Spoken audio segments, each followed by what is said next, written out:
It's Purple Daily on Score North and ScoreNorth.com. Purple Daily, presented by Surly Brewing Company. I think the whole team feeds off the fans that are there. The crowd noise helps with the opposing offenses, obviously, but I believe the whole crowd, hopefully they're as excited to get back there as we are. They haven't been back in over a year, so this will be fun for them and fun for us. Mike Zimmer talking about the Vikings home opener, first game in front of fans since the end of the 2019 season. Welcome into Purple Access, which is, of course, sponsored, as are all our Purple Daily shows, by our friends at Surly Brewing Company. And also want to thank our sponsors from TCL TVs. Enjoy more. If you want to watch a football game in crystal clear version, I suggest you pick up and try a TCL. Zolgad, Chip Scoggin, Star Tribune sports columnist, and Declan Goff, executive producing. And Chipper, let's get right to it.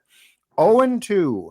How do you feel about this club thus far? Because 0-2 is not positive, but I got to say, after the game, the loss to the Cardinals on Sunday, it doesn't feel like 0-2 feels helpless, if that makes sense.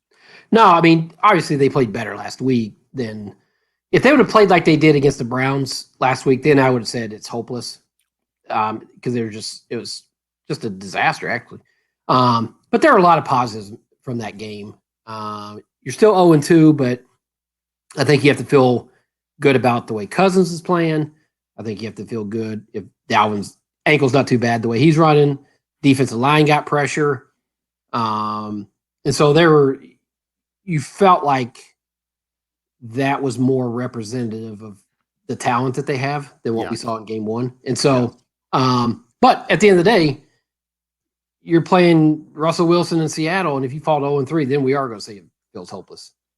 Yeah, that's the interesting thing too, is because this game, again, I hate talking about must wins, right? Within the first 3 games or 4 games, but this game really feels like that because it's a home game.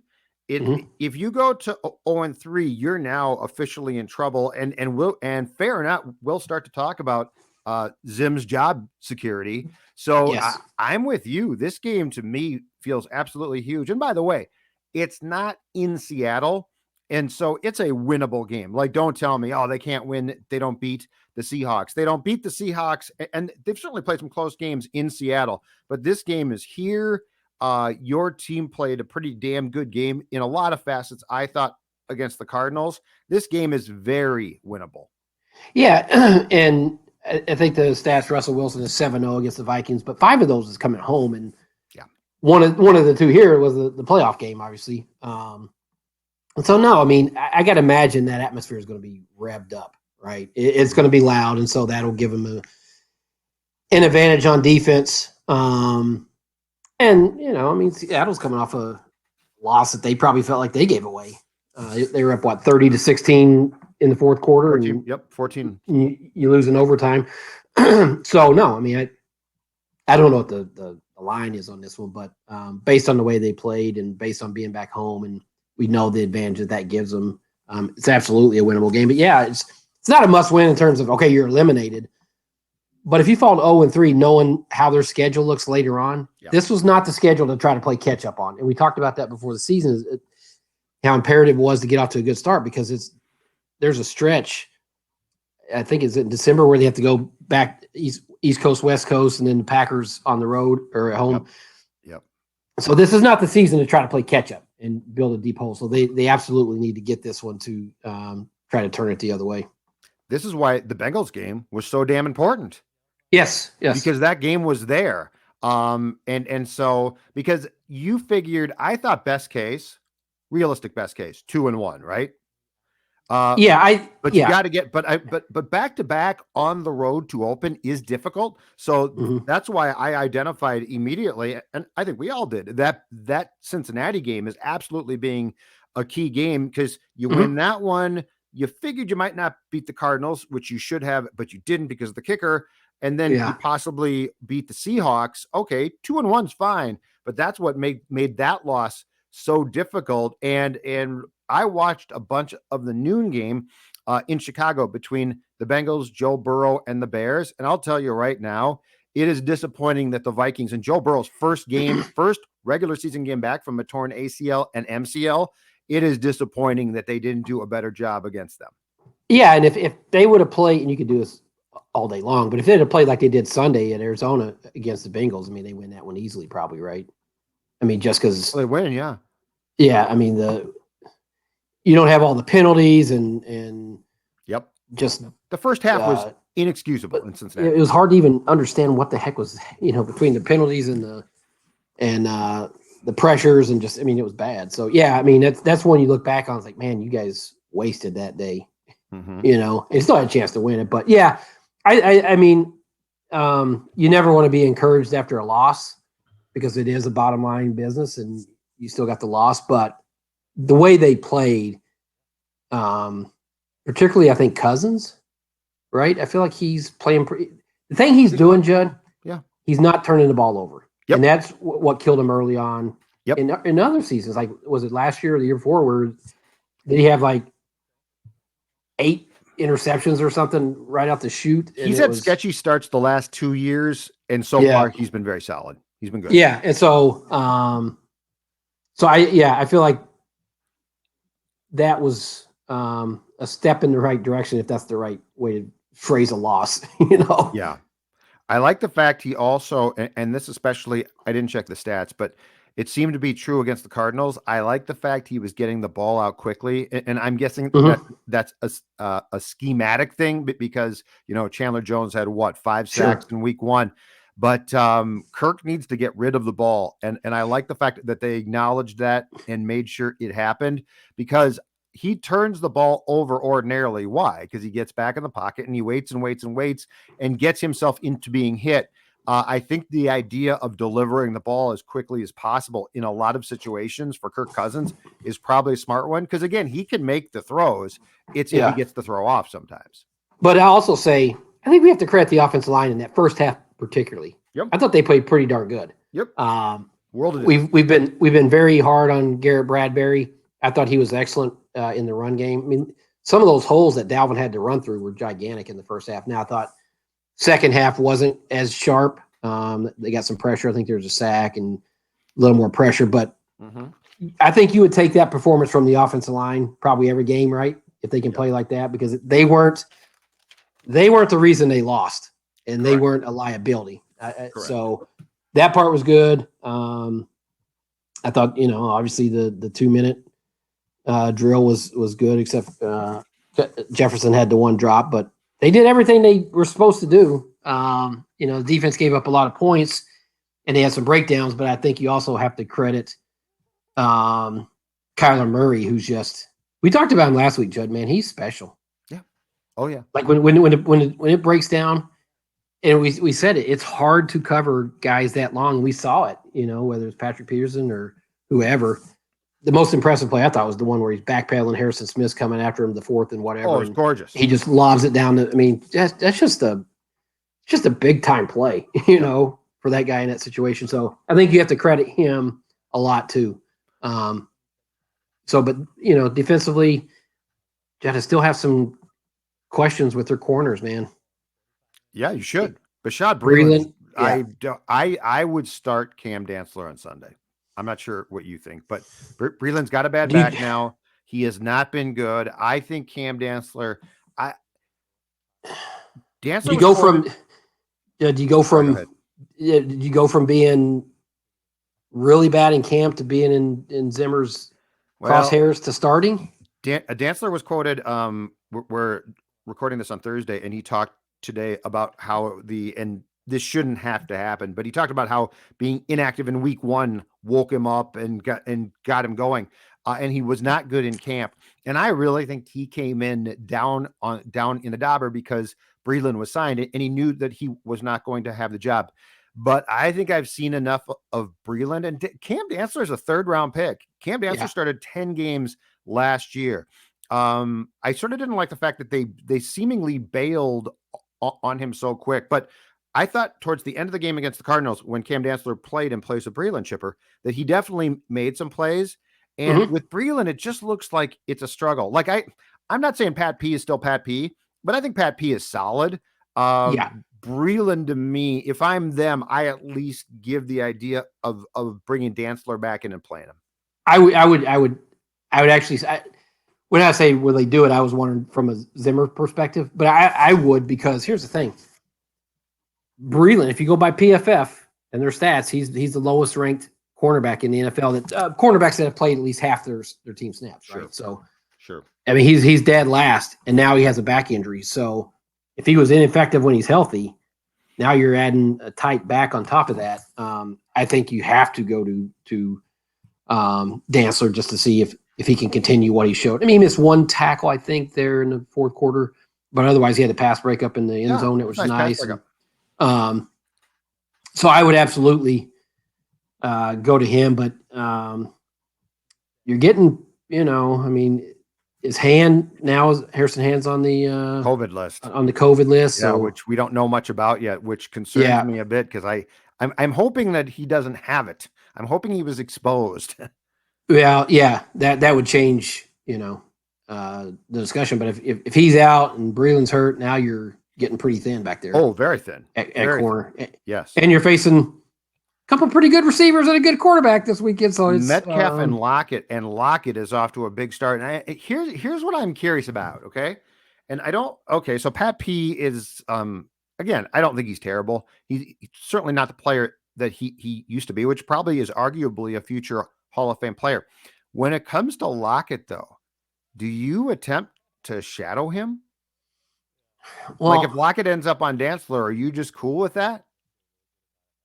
Yeah, but Metcalf is not a slouch. No, I know, but I'm just trying to think here because we know Zimmer doesn't. You're right. This is very tough.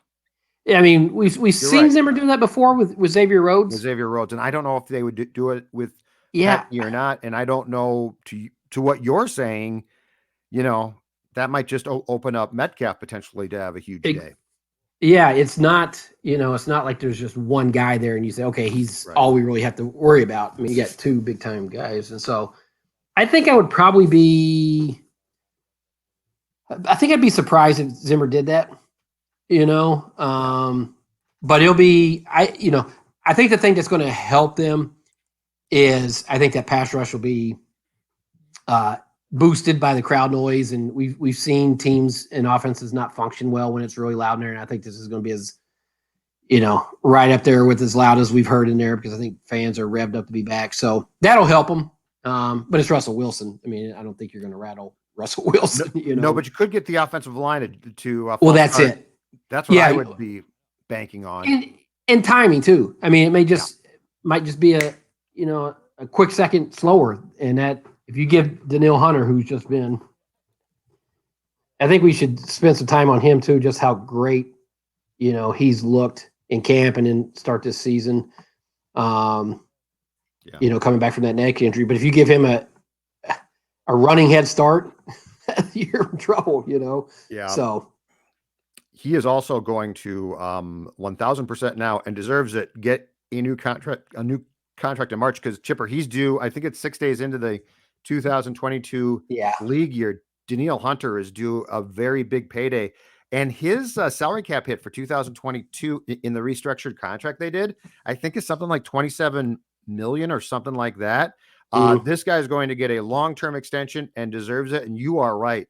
The amount of guys that come off a neck surgery and look like this is probably how big? It's probably very, very small. Yeah. And this guy has, from day one of camp too, this guy has been back. He's looked great. And he flat out is one of the elite best players at his position in the entire league. No question. Yeah. I think they probably wanted Bosa money, right?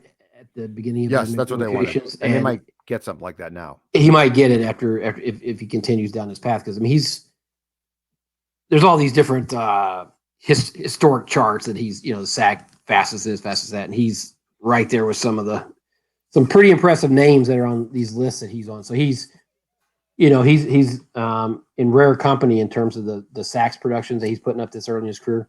So yeah, I mean, it's going to be a big contract. I mean, it's going to be a massive one that they have to pay him. And you see just the impact he has across the whole defense line and on that defense when when his presence is there. And so, yeah, I mean, it's a cool story because I know you and I both all off season, that was probably the number one thing, not only his contract, but what was he going to come back and be like? And was it going to be, was he going to be the same player? And he's as good, if not better, what he looks like to me.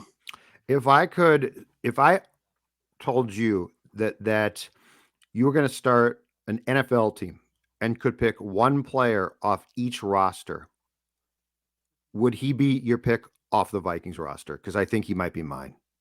Off the Vikings? Yep. So your QB would come elsewhere. But so I'm giving you running back might come elsewhere. Probably. Yep. From each of the 32 teams, would Danielle be your pick for from the Vikings roster? Yeah, I think so.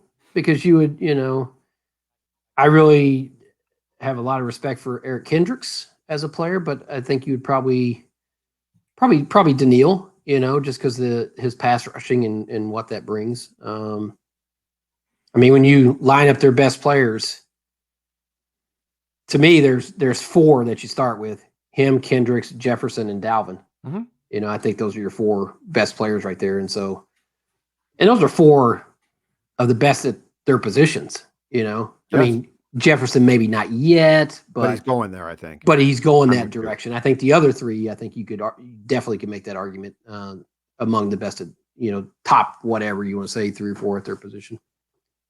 On Dalvin, he said he got a stinger, I believe, early in the game in the first half, if I'm not mistaken, against the Cardinals, and his ankle got turned, I think, by J.J. Watt on that tackle in the middle, half, which, by the way, the Vikings, you could tell, were not pleased about. I think they felt that was an unnecessary twist. What's your theory there, though? Because Dalvin Cook is a marvelous football player, and he changes the game, and his presence on the field in the Vikings offense alters how defenses think. That being said, though, I'm all for using him as much as possible, but I've also come to the conclusion, and that this is not a unique conclusion, but I've also come to the conclusion that the reality is, if you use him too much, he's going to get banged up badly and hurt. Like Derrick Henry, I don't know why, is just unbelievable. Like, you can abuse his go look at his touches against the Seahawks for the Titans last Sunday. It's incredible.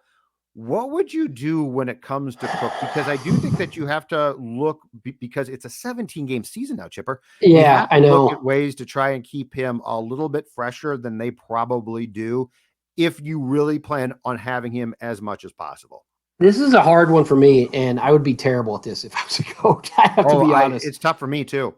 I wouldn't want to have to be in charge of figuring out where the line is, because I might have a game plan Monday through Saturday, and then when you get in a game and he's rolling and it's a close game, I would ride him. I wouldn't be thinking about, oh my God, we have 3 more years of him under contract or whatever his contract. We have to think about when he's 27. I just couldn't do that. I mean, right, but what about this year? He's your best player. He's your best offensive player. Right, but I'm saying for this year. So I know. Well, I agree. Year. Yeah, and I don't know. I'm saying December. If he does what he did on Sunday, there's a very real chance he won't be there in December. Honestly, and this probably sounds maybe callous or dumb, but if I was a coach, I would go to Eric Sugarman and the people and I said, you have as much responsibility in this as I do. Get him healthy throughout the week. I don't with all that stuff. Yeah, I don't know. I mean, just make sure you take care of your body. Have a good game plan for him Monday through Saturday in terms of. But I think he does his body too. Back. Oh, I don't doubt he does. He's a consummate professional. It's just he's just the type of guy that's going to get banged up, and you've got to. It's just such a tough conversation. I would pick my spots if I could, but every NFL game's close. How can you pick your spots? Like, it'd be easy to say. We're playing Western Michigan. let's not run them in the second half. Well, in the NFL, it's like every game is close, and you're fighting for everything to try to win. So how do you formulate a game plan on terms like, we have to rest him here? And I know they want to give him some spells with in games, but it's like, I don't know. I would be awful at that, to be honest with you. I wouldn't know how to handle it. A year ago, I said use him up. Just do it. But the problem with that is, and we saw this on Sunday, is he'll go down within a game. Like he's not dogging it. He just gets hurt or banged up. So I guess what I would do is I personally at this point in time, I think would also make sure that I really like his backup. And my team is so geared towards effectiveness running the ball. I'm not saying that Madison should be Cook, but I am saying this, and this is where I give PJ Fleck and the Gophers a ton of credit. Their offensive line is built so well that you can plug and play guys and not go from Dalvin Cook, oh my God, this guy's going to Canton, to this guy can't do the job. So I guess that would be at least a starting point to have the trust and ability that the backup can spell Dalvin for some series. Yeah, and I think Madison's a fine number 2, but he ain't Dalvin. No. And you remember when remember last year when Dalvin was going through his contract thing and people were like, we don't need to run. Just pay Madison. The offense is not the same. And that's not a discredit to Madison because there's just not many guys that are at Dalvin's at his level. And so, yes, could they give Madison more carries in a game? Mm-hmm. Realistically, Judd, maybe a few. Yep. But it's not like you're going to say, okay, let's give him 7 more carries, because that's just like, I'm not sure that's the best use of your offense. I mean, you have Dalvin, you're paying him. So I honestly don't know what the right answer is other than really have a great game plan to help his body recover from week to week. KJ Osborn continues to look great. The touchdown pass from Kirk, on the second play from scrimmage, I think, by the Vikings was a great pass as well. But I do think that this alters the dynamic of this offense by a lot. If you have now, for the first time in a long time, 3 receivers who you trust, and KJ Osborn is clearly not BC Johnson, who we all thought, he might be good, but you really didn't see it consistently. This guy has come back, set to play. He looks damn good. Don't get me wrong. The loss of Irv Smith at tight end still hurts a lot. I think Irv Smith was going to have a huge year, but all of that being said, the Osborn dynamic definitely opens up more that you didn't necessarily have previously with 2 receivers you trusted and not 3. Yeah, sometimes your eyes don't deceive you in training camp, right? Like, we'll see guys flash in training camp. You're like, okay, we get excited about them, and then games actually start to matter or count, and it's like, but I mean, from the time he showed up at camp, that guy looked like on a mission to carve out a role for himself in a job, and he has. I mean, give him credit, I mean, and it seems like Cousins trusts him too, and that's a big part of this, and not just saying, I just trust 2 guys. It's got to be Jefferson or Thielen. I think he's earning Cousins' trust, and so that changes just the way they can line up and different things they can do with the 3 wide receiver sets, and we know Kubiak wants to try some of that, and so. I mean, his emergence, I think, gives the offense more capability to do different things than what when Irv went down, we're like, well, now what? I mean, this offense might be a little more limited, but I think Osborn has a chance to be productive for him. And I think, if I'm not mistaken, Chip, he was drafted as a return man, and if he could play receiver, good. The reality is, as a return man, he's not that good. As a receiver, he might be a complete find. So that's the weird dynamic of the draft, where there's just some luck involved at times. Because when I saw Osborn early in camp doing the toe taps, like, he had done a lot of work. It's impressive. I thought, because I've never been impressed, and I don't know if he lacks a burst or what. I've never been impressed when I've seen him attempt to return a punt.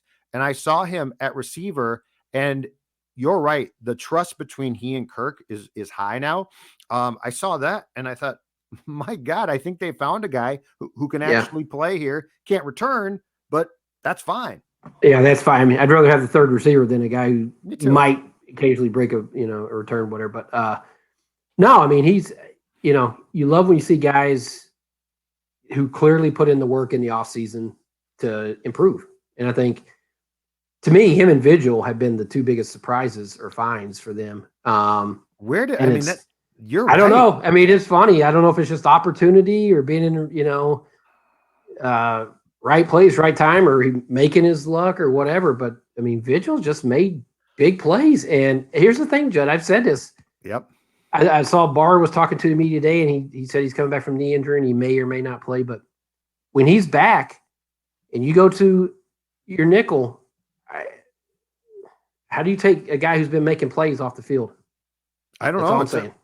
I have no idea. Making plays, gets the scheme. Now, Yeah. so he played for the Bengals when Paul Gunther was the defensive coordinator there, who used a lot of what Mike uses. And now Gunther is the defensive consultant or something like that. Yeah. So, and I think Nick went to the Chargers last year. He started like 2 games and I think was largely a situational guy and now looks great. But yeah, they have a decision to make. And I don't know if you just pull him off the field. I mean, Barr's coming back from a knee problem. This is a weird one. Like this is going to be a conundrum. Well, we know how much Zimmer loves Barr and trusts him and all that, but what would that say to your locker room where a guy who's been one of your 3 best defensive players so far? Would you agree? Kendricks, him, and probably Hunter. Yeah. That you say, okay, you're gonna have your playing time slashed in half. Right. When Barr comes back, I don't think you can do it. I mean, it's until not as long as he's playing at this level. I mean, he's sacks and tackles for loss and turnovers, and I mean, he's been a high impact player for you. So to me, it wouldn't be much decision at all. He's done a lot of good things, right? But I mean, but you're right. Mike loves Barr, so you're. Mm-hmm. I mean that's the thing is I think for you or me, it's an easy decision that Nick keeps playing, but when Barr's back, but I could see at the outset at least saying Barr's got a knee problem. Yeah. We're going to be cautious. He's going to play X amount of snaps and come off the field because you're in nickel, 55-60% of the time now? At least, yeah, probably. Game. Yeah. So. And my hunch is that's what it'll be, is just easing back in as long as Vigil's playing this way and you kind of have that cover, so to speak, for having to make a decision that might not be popular, Right. And it might be the right thing to do for Barr too, that he's not ready to play. Right. But eventually he will be. And then, yeah, exactly. And then see where you're at. Yeah. Yeah. Eye test question for you. And I think this is more scheme than player, but it feels to me like in the first 2 games, Harrison Smith hasn't been the same, and he hasn't been in the position that he usually is. And I don't think he's dropping off significantly. I think it's the scheme, but I'm just curious if you agree, because it feels like the first 2 games I have seen Harrison Smith reacting more than actually making plays, and it seems unusual. Yeah.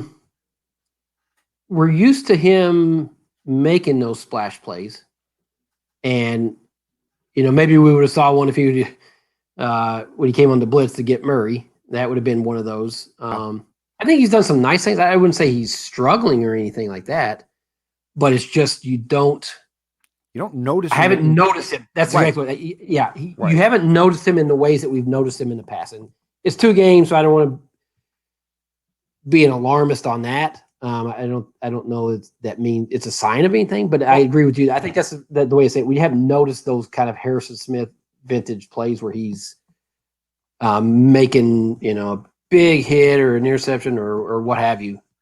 And we know the scheme has been toyed with.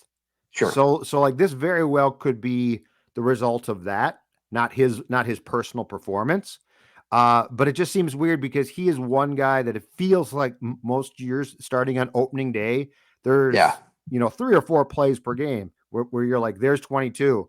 And he's disruptive. Yeah. Yes, disruptive. And I've noticed him, but it seems like he's more in a position to react than be disruptive. And it seems weird for a guy who's been as good for as long as he has been and always seems to be in the middle of several plays per game. Yeah, it's something to keep an eye on, because I felt like last year he was caught in the middle of chaos with young guys and guys that probably shouldn't have been playing. And it almost felt like, and I don't know if this is accurate, but just watching it felt like he was trying to play 5 positions or cover up for 5, because it was just so chaotic back there. So it's something to keep an eye on, to see if it is a scheme thing or if there is a drop off. But I don't know that there's been enough evidence so far to suggest that there's a drop off on anything like that. I think it might just be. It just seems weird. 2 games, yeah, but it's definitely something to keep weird. watching. Yeah. Yeah. Are we about to enter kicker chaos, my good man? Are we about to enter? Should we all calm down? Greg Joseph's going to be fine because we've done this before. Everyone remain calm. Blair Walsh will be fine. Dan Bailey will be fine. Or are we about to be in the latest episode of Viking kicker chaos? What will the tension in US Bank Stadium be with first time he jogs on that field Sunday? High. I mean, Zimmer has tried to lower it to. I give him, yeah. I mean, Zimmer's definitely, but I don't like it. It's Zim. Meltdown. It's definitely so much more fun. It's the new Zim where the Kindler Jettler Zim with his kicker and Zen Zim. Yeah, that's good. Zen Zim now. I don't know. I think Judd, it just depends on. Although I will say this, I do think probably the way Mike handled it this week helps the guy's confidence versus him turning up the temperature and making a guy feel uncomfortable and like, oh my God, I'm walking on eggshells now. If I miss one now, I'm out of a job. By Zimmer giving him a vote of confidence, damn well that got back to Joseph, and he understands that. I'm sure Mike's he probably had conversations with him. So I think that will help. Now, I don't know if it was a technical thing on that kick or what have you, but it still comes down to, as my good buddy Ryan Longwell said, it's an A or an F, man. And there's no C. There's no C in kicking. It's an A or an F, and you just never know. Like, if you have a couple of Fs in a row, can you bounce back from it? Right. And I just never, when it comes to the Vikings and kickers now, I never assume it's going to be fine because you just can't. And I've gone back and forth on whether Zimmer should have kept the foot on the gas at the end of that game and tried to get it closer or maybe score. I still think I land on just a 37-yard kick, man. If you can't have trust in it, if you can't trust the guy to make that, then you got the wrong guy. I agree with you completely, but let me separate the thought that they should have gotten closer for Joseph from the fact that after KJ Osborn caught the ball with 41 seconds left, they allowed it to go down to 4. Taking Joseph out of the equation, because I'm with you, he's got to make that kick. That's not Mike's fault. Yeah.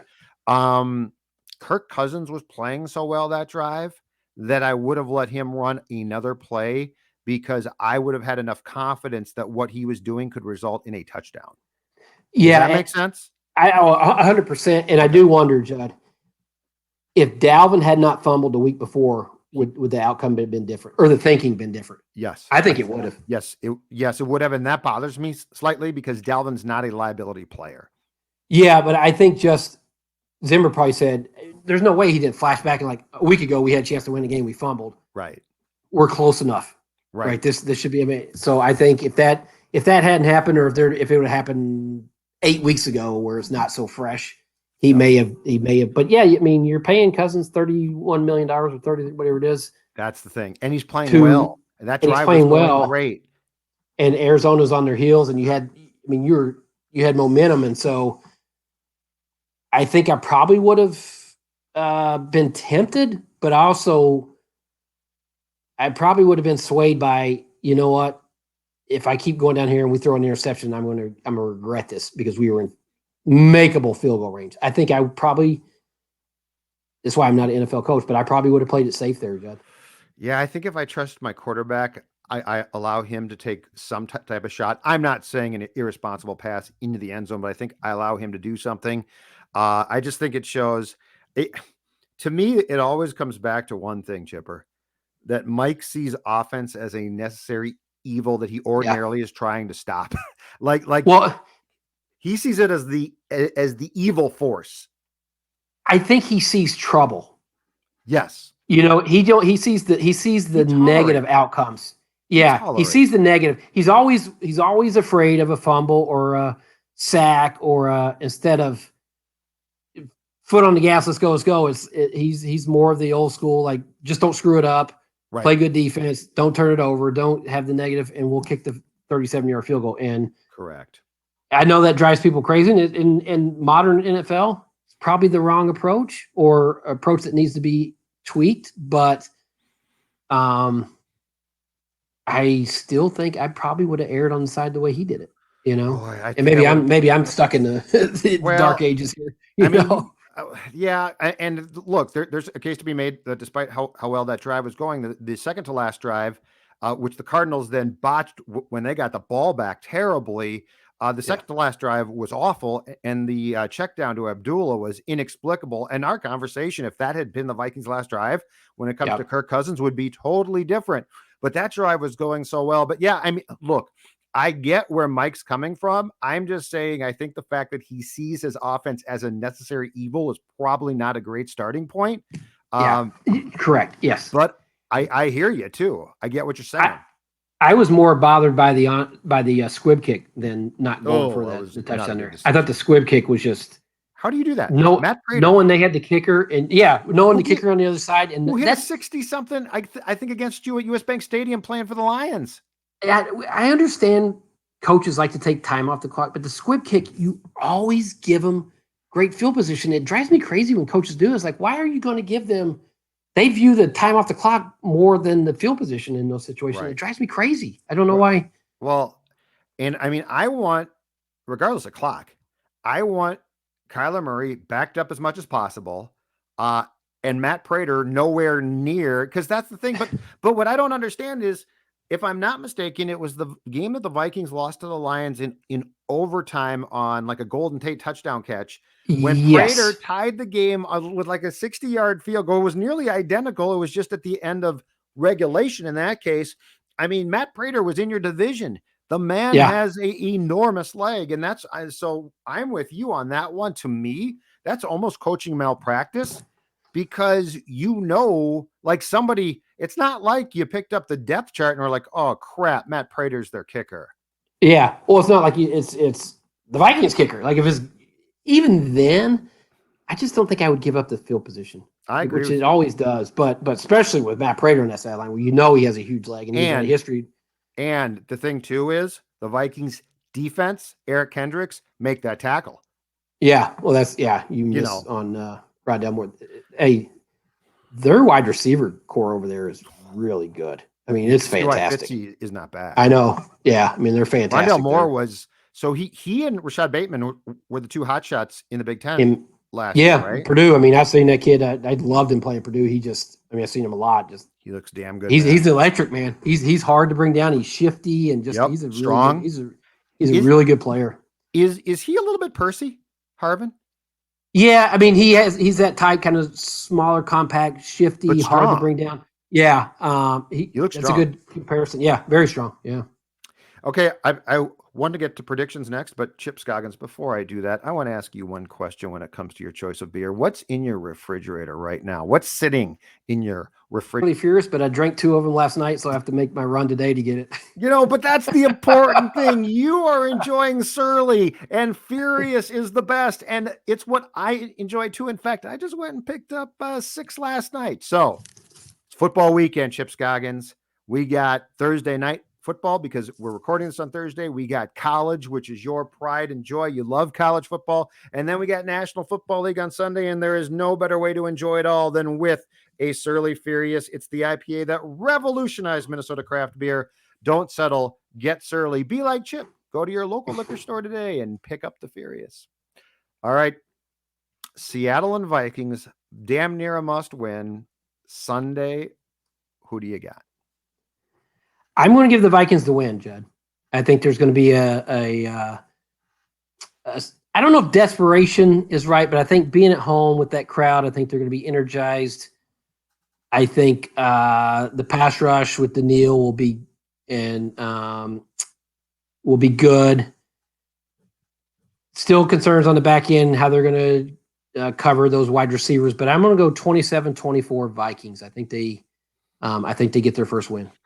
I'm with you. I think the Vikings win. I'm going 31-27 Vikings. But I think, I don't trust either of these defenses completely. So I do think that there's going to be points put on the board, certainly from the Seahawks side. And, the Vikings can score. So 31-27. Declan, who do you got on I was Sunday? talking about two different scenarios with this the other day. Okay. So I was trying to figure out, I think if it's close, they're going to lose. Just the way it's gone the last 2 weeks. If it's a close game, they're going to end up losing. But I think with them being back at home and them being pissed off, and we've both, Mackie and Judd, and we've all talked about with the Seahawks blowing their lead in week 2 that they're going to come in angry. I think with the bigger role the Vikings have, I don't think it's close to what Seattle had in week 2. So I think the Vikings are going to come in here pretty steamrolled and pissed, and I can see them winning by a touchdown. I think they can actually win this game, not close. I think they can control it and get the crowd going and be in control the whole game. The crowd will make an impact for sure, I think. For sure, yeah. Like I mean, we've seen it so many times. Yeah. Yeah. And I'm with Chip. Russell Wilson is not going to get freaked out, but you got false starts. And you know what? The Vikings thrive. Like the Vikings will just thrive off of that crowd noise. And last year was so bizarre.